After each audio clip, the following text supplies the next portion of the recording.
What is the number one danger of consuming natural flavorings? I mean, it's in all of the food that we see on the shelves these days, it's in everything. So what is the number one danger?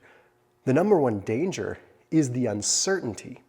Maybe that's not the answer you're looking for, but with this video, I'm gonna kind of walk you through how you can learn what natural flavors are actually in the food that you're choosing.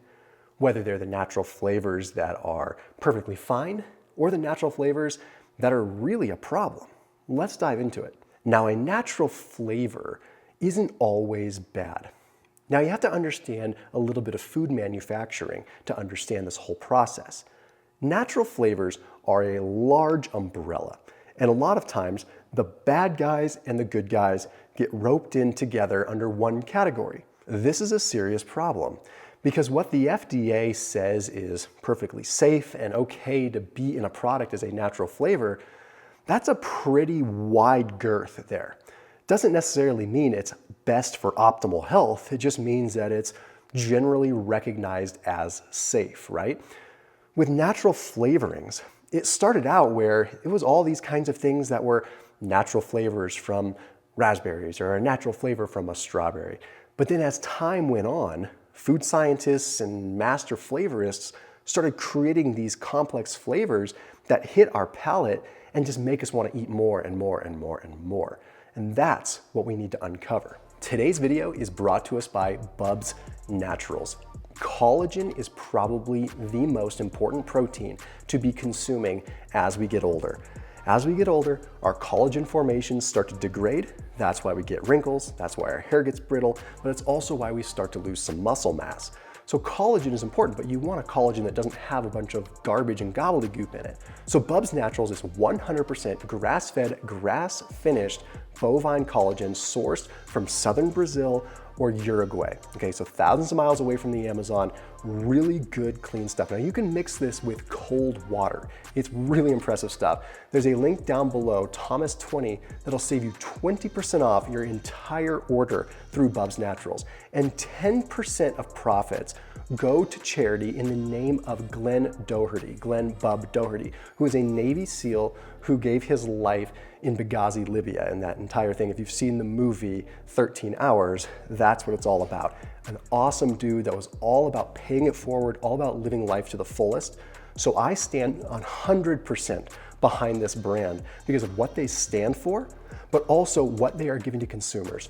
No fluff, no flavors, just good quality product and a good mission to help the world as well. So that link down below, Thomas20, saves you 20% off your entire order. So the Flavor and Extract Manufacturing Association actually put out a warning and said, hey, you need to start looking at natural flavors a little bit more, because they started identifying, again, that these master flavorists were using hundreds of ingredients to create the perfect flavor that's messing with your brain to get you to eat more. You might think, oh, it's innocent, just trying to make it taste good, but no, I mean, these guys know what they're doing, okay? Now, the FDA allows for what are called 150 incidental additives. That means all kinds of things that could be incidentally added into the mix in order to complete the flavor. That is a little bit scary. So basically, there's a wide girth of what is really safe and what is really not.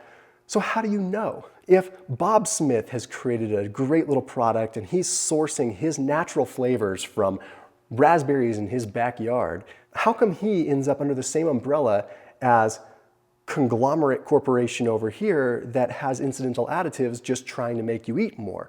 It's not really fair. But there's a simple thing that you can do, and it's finding common denominators and process of elimination. Now, it's not 100% foolproof. You know, there's nothing we can really do short of calling the company or calling their co-packer and asking what kind of natural flavoring they're using. Well, it's funny, but I've done it, okay? And sometimes it works, but most of the time you don't get an answer. You have to look at a label, and you have to look at what else is in the ingredient list. There's a simple rule when people are producing food and supplements. If they're gonna cut one corner, they're gonna cut more corners too. So if you look at the ingredients and you see natural flavors on the ingredient label, you shouldn't just run the other direction. You should look at what's standing next to those natural flavors. If you start seeing a bunch of words you cannot pronounce, if you see titanium dioxide, if you see things like red dye XYZ, yellow dye XYZ, alongside natural flavors, you can pretty much bet your bottom dollar that those natural flavors are not the good kind of natural flavors. But if you look at a label and you see 3 or 4 regular ingredients that are whole food form, and then you see natural flavorings, you're probably not in the same category, right? If someone is putting their best foot forward and spending a lot of money to source good ingredients, why would they cut corners on something as inexpensive as a flavoring? The natural flavoring, if you look at the cost analysis of creating a product, the flavoring is not the expensive part. The whole food is the expensive part. So the natural flavoring area is not a place where you're typically going to see a corner cut to save a fraction of a cent when everything else is very expensive. So you have to look at what is surrounding the natural flavors. Now, I'm not saying this just to protect the brands that have natural flavors. I just know that there are a lot of good foods out there that have natural flavors and are upset with the fact that they're even organic, potentially, natural flavors sourced from good quality whole foods are forcing them to get sucked into the same category as those that have a bunch of other garbage in their ingredient list. So does that mean that you go and you consume everything that has a natural flavor? No. If it doesn't have a natural flavor, that's an extra win, okay? But we need to keep a serious wolf at the door. And someone asked me not that long ago, like, what percentage of products do you think with natural flavors are garbage natural flavors compared to good?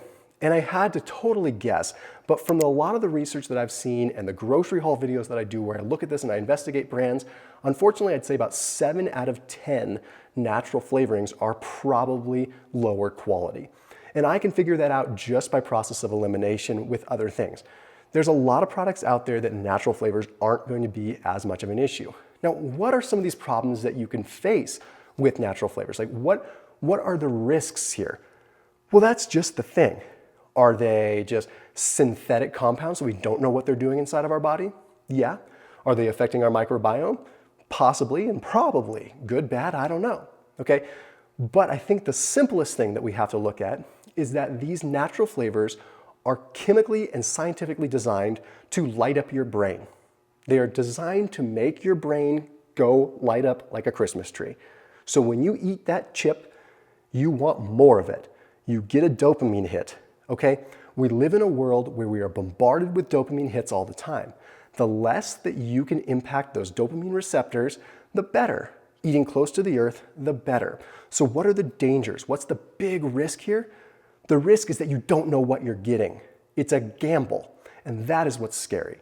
But you can do the legwork ahead of time to at least sleep at night a little bit knowing you've probably lessened the impact. I'll see you tomorrow.